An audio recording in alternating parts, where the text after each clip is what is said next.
Okay, so hello everyone. Once again, I welcome you to the JEE channel. This is Sambhav here, and in today's video, we are going to solve a question. This question is of the chapter from the chapter conic section parabola. And in this question, this was a very easy question, and it was asked in 2021 JEE Main examination. So this question is not too old question, and yes, these kind of questions will actually give you the feel of how the examination actually what the examination actually demands from the students. तो इस problem में हमें क्या दिया गया है? हमें दिया गया है कि एक पैराबोला है y square is equal to 4x. Let me draw it. So this is y square is equal to 4ax. Okay, let's say that this is the parabola, and I have to find. Okay, so first of all, the locus of midpoint of parabola joining the focus to a point on the parabola. So I have to actually evaluate this h comma k as a locus. This is my locus, required locus, and I have to generate an expression for the parabola first. So my intuition would be simple. I can evaluate h using the midpoint formula, and I can assume the point on this parabola 80 square comma 280, and I can proceed further because this is the general equation of parabola, so we can actually use the general point. So this becomes, the midpoint will become 80 square plus a by 2 comma 280 plus 0 by 2, or I can write h as a by 2 times t square plus 1 comma 80. Sorry, h comma a. I wish to write h comma k, just a mistake. I actually solved both the equations side by side. Okay, so this is my general point on the parabola. Now how can I convert it into a t, capital A t dash ka square comma 2a capital t dash. Okay, so I can actually compare the two. So my t dash will be a by capital 2a times t, and my a times of t dash square will be equal to a by 2 times of t square plus 1. But actually, if we see that from the general point analysis, if I put t as 0 in this very equation, I'll get a point that is on the axis. So this is our axis, and basically अगर हम ध्यान से देखें तो यहाँ पर जब भी हम पैराबोला का मिड और इसका पॉइंट का और पैराबोला का मिड पॉइंट लेंगे तो उसकी एक्सिस, जो भी पैराबोला बनेगा उसकी एक्सिस भी सेम रहने वाली है. So this was from intuition, and hence the equation of parabola can be reduced to somewhat y dash is equal to 4a x dash. Okay, sorry, 5 dash square is equal to 4a x dash. तो हम इसी को use करने वाले हैं actual में, and how we'll apply this, let's see. So we have our x coordinate as at square by 2 plus a by 2, and my y coordinate is actually a times t. Okay, तो y coordinate a times t है, और हमारा actual y coordinate क्या हो जाता है 2a कम t dash. तो इससे हम क्या अच्छा, और जब हम t का वैल्यू लेट से 0 डाल दें तो हमें मिल जाएगा कोई पॉइंट जो x एक्सिस पे है. तो let us try to understand कि वो पॉइंट कहाँ होगा. जब हम t को 0 डालेंगे तो y कोऑर्डिनेट हो गया 0 और x कोऑर्डिनेट हो गया a by 2. So this will be the vertex, this will serve as vertex for this parabola, and this parabola will simply be like this. Now where will be its focus? That is what the question actually demands you to think. Where is the focus? तो आप उसे directly देखिए, सीधा सीधा समझ आ रहा है कि जब हम इक्वेशन लिखेंगे तो y कोऑर्डिनेट है a टाइम्स t, जबकि ये होना चाहिए था कुछ 2a टाइम्स t. ठीक है, तो इससे हमें डायरेक्टली लग रहा है कि अगर हम 2a को a के बराबर कर रहे हैं तो हमारा a by 2 के बराबर हो जाएगा. ठीक है, जिससे क्या इंट्यूशन मिल रहा है ये वाली चीज a,0 फोकस सेम रहेगा। एंड एक्चुअली ये चीज सही भी है, क्योंकि हम किसी एक ऐसे पैराबोला का मिड पॉइंट से एक नया पैराबोला बना रहे थे, तो उसका automatically distance from the vertex reduce हो जाता है to मियर half.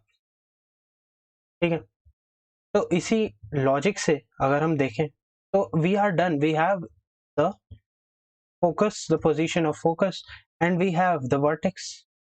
So we can actually tell the value of capital A is a by 2, and hence my equation of parabola will be y square is equal to 4 times of a by 2 times of okay.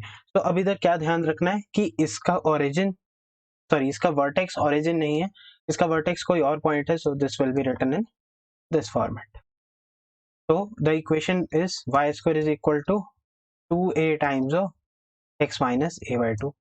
Now इसकी directrix line क्या होगी, तो आप देख सकते हैं कि देखिए axis, directrix is always perpendicular to axis, and moreover इसका डिस्टेंस अगर यहाँ से a by 2 है तो इधर डायरेक्ट्रिक्स लाइन से भी a by 2 होना चाहिए, तो hence directrix line is this. So this was nothing but geometry question, nothing else. ठीक है, अगर आप ड्रॉ करके विजुअलाइज कर सकते हैं then this problem is not a difficult task in itself. ठीक है, तो इसलिए x इज इक्वल टू 0, यानी कि B option was the correct answer to this problem. तो इसमें हमने कुछ नहीं किया, हमने पहले लोकस से we solve for the locus and then we try to generate the equation through the locus. When we were able to generate the equation, then we simply applied the normal parabola concepts to actually arrive at a situation where we can actually find the directrix. This was a very easy problem in itself. Okay, so I hope ये चीजें आपको clear हो गई होंगी, and of course this was an easy problem from conic sections. So we can move to the next problem. Okay, so this is a problem from permutations and combinations, difficult looking chapter in itself, but the problem is actually very easy. See, देखिए क्या question है. We have been given that there are 6 Indians, and 8 foreigners. We have to choose from them. ठीक है, we don't need to care for किसी और कहाँ से आएंगे कहाँ से नहीं आएंगे. We have been given this, so this is a constraint in itself. इसमें रिस्ट्रिक्शन है कि हाँ 6 इंडियन है तो 6 इंडियन रहेंगे, 8 फॉरेनर है तो 8 ही रहेंगे. ठीक है, मैक्स की कंडीशन हो रही है एक तरह से. ठीक है, now we have to find the number of committees. We have to find the number of committees that can be formed with at least 2 Indians. So we have been given the constraint that there are at least 2 Indians in every community. So we will have 2 Indians. Okay, we can have 3 Indians, we can have 4 Indians, and so on. We can have 6 Indians. And we have also been informed that the number of foreigners is actually twice the number of Indians. So if there are 2 Indians in a community, in a committee, then there have to be, necessarily there have to be 4 foreigners in that. Similarly, for 3 we have to get 6, for 4 we have to get 8, and for 6 we have to get 12. But actually if we think practically, यहाँ पर 8 foreigner है max to max, तो यहाँ 12 तो आ ही नहीं सकते, 10 भी आ नहीं सकते, तो यानी कि यहाँ पर 5 इंडियन या 6 इंडियन वाले केस नहीं आएंगे. And hence we are left with only 3 cases when there are 2 Indians and 4 foreigners. When there are 3 Indians and 6 foreigners. And when there are 4 Indians and 8 foreigners. Okay, so we are left with only these much of people. Great. So now what we can simply do is we can actually solve for this. So we have been given that we have 6 Indians and 8 foreigners. Now I have to start choosing. So my first case, I can either use cases or I can actually solve it directly. But for better explanation, I am trying to use the cases. Although you don't need to write in this detailed manner. but yes, for explanation these things actually matter a lot. तो हमारे पास क्या है, 2 Indian है, 8 foreigner है, 6 Indian में से 2 Indians को choose करना है. So how many ways? So we have to choose this number of ways. ठीक है. और 8 इंडियन, सॉरी 8 फॉरेनर्स में से 4 फॉरेनर्स को सिलेक्ट करना है. So this is the number of committees with 2 Indians. So this is 6 into 5 divided by 2 times 8 into 7 into 6 into 5 by 4, 3, 2, 1. तो ये हमारे पास 7 2 14 5 70 और यहाँ पर हमारे पास आ जाता है 15. So 15 sevens are, so we have 1050 committees that can be found in this manner. Okay, let us consider the second case. So what is my case 2? My case 2 involves 4 Indians, sorry, 3 Indians and 6 foreigners. So how I can continue with that? So I have 3 Indians, so from 6 I have to choose 3, so 63, and I have to choose 6 foreigners from 8. So this is 6 into 5 into 4 by 3 to 1 plus 8 into 7 by 2, because 86 is actually 82, so this is 4. I can calculate this. 5 4s are 20, 24s are 80. So we have 80 people in the committee in case 2. Okay, and for case 3, where I have 4 Indians and 6 foreigners.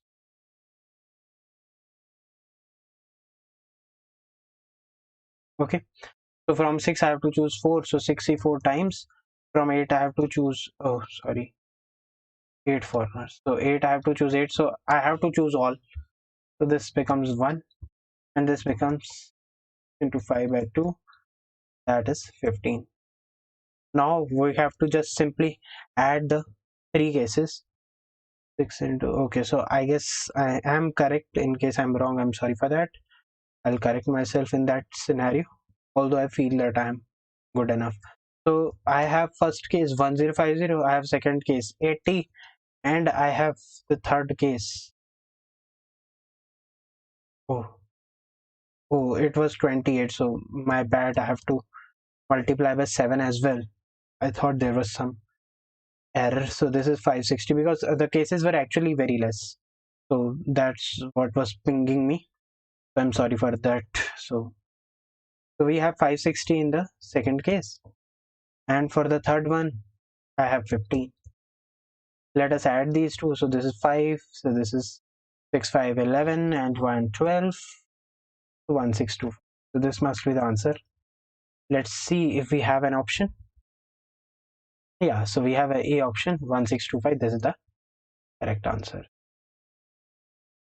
So I hope this problem is actually clear. This was a fairly simple problem for permutation and combination.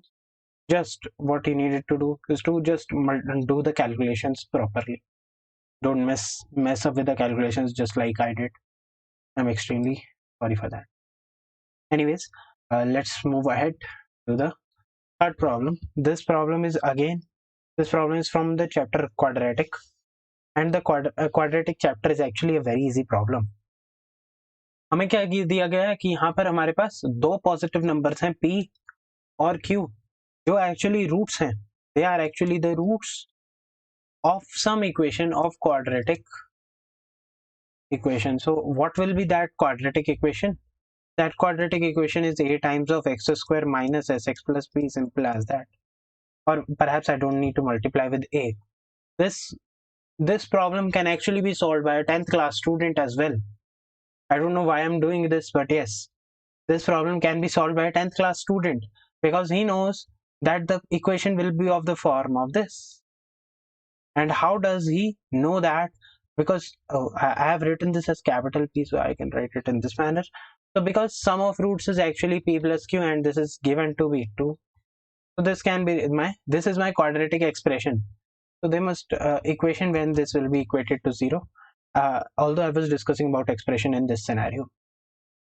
So of course, since they know that they can't eliminate, the students cannot eliminate the options in this scenario, because we all know that sum of roots is going to be 2. This is a direct intuition. So anyways, so let us try to understand how we can arrive at the solution. So I have to calculate P and I'm done. So what is P? So P is my PQ, that capital small PQ, that is the product of roots. Now how I can calculate the product of roots? Okay, so I can use P plus Q as of my knowledge is to let me square it out first, because I'll prefer using squaring. Just you guys will understand it in a while. Or perhaps I can take the power 4. Let's try to square it out in case we get some hints. We'll approach accordingly. Okay, so I've been given that P power 4 plus Q power 4 is equal to 272. And P square plus Q square is equal to 4 minus 2 capital P. Now what I can actually do, I'll take a next page for this. So I have been given that my P square plus Q square is actually 4 minus 2P. So I'll write the information that is actually available with me. And I have been given that P power 4 plus Q power 4 is actually equal to 272. So what I can do is I can actually square it out again. So P square plus Q square whole square is equal to 4 minus 2P whole square. So this will become P power 4 plus Q power 4, which is actually known to me, plus 2 times of P square times Q square, or PQ times whole square is equal to 16 minus 16 plus 4P square minus 16P. Okay, so this question again actually demands calculation, nothing else. So this is 272 plus 2 times of capital P square. Why this is written as capital P? Because capital P is small p times Q. So for simplicity, I must have taken any other variable for the same, but anyways, leave it. Okay, so 16 plus 4P square minus 16P. Now, shall I calculate this? So this is a very easy thing to do. We can actually calculate this, that this is 4P square minus 2P square minus 16P. Actually, I had never thought of doing this in this manner. Not the problem, but yes, I can actually cut the things out and all, because you are grown-up students. Yeah, you are giving JEE, so you are grown up now. I don't need to do that 4 minus 2 is 2 and all that. I can do that in mind actually, and you must also try that. So हम इसे solve कर लेंगे. So what will be this? So this is 256, right? This is 256 is equal to 0, or P square minus 8P minus 128 is equal to 0. Okay, I guess I'm correct. So what is 128? What are the factors of 128? P square minus 8P, capital P, minus 128 is equal to 0. So 128 can be actually written as, this expression can be written as this, plus 8P minus 128 is equal to 0. And hence I have arrived at this conclusion. 8 times of P minus 16 is equal to 0. Now P can be minus 8 or P can be 16. Now how will I actually choose that my P is minus 8 and P is 16? So might be we have been given that there is some constraint in the problem, and yes, there is a constraint that most of the students might have ignored, that there are two positive numbers P and Q. Okay, so let me use another color for highlighting. So we have been given that there are two positive numbers P and Q, so the numbers are actually positive. So can the product of two positive numbers yield a negative number? I guess no. So yes, some product of two numbers cannot yield a negative number. Subproduct of two positive numbers cannot yield a negative number. So this cannot be my solution. So my sole solution is P is equal to 60. And from that, I can substitute it over here. So my quadratic, let me write it in which color? Okay, so I can write it in this color, that this quadratic is actually x square minus 2x plus 16 is equal to 0. So this is my quadratic equation. and C was the correct answer. So guys, this was all from today's video. We solved three problems. One was from conic section, one was from permutations and combinations, and the next one was from quadratic equations. So hope you liked this video, and do share and subscribe to the channel ASJE for more such videos. Thank you. Have a good day.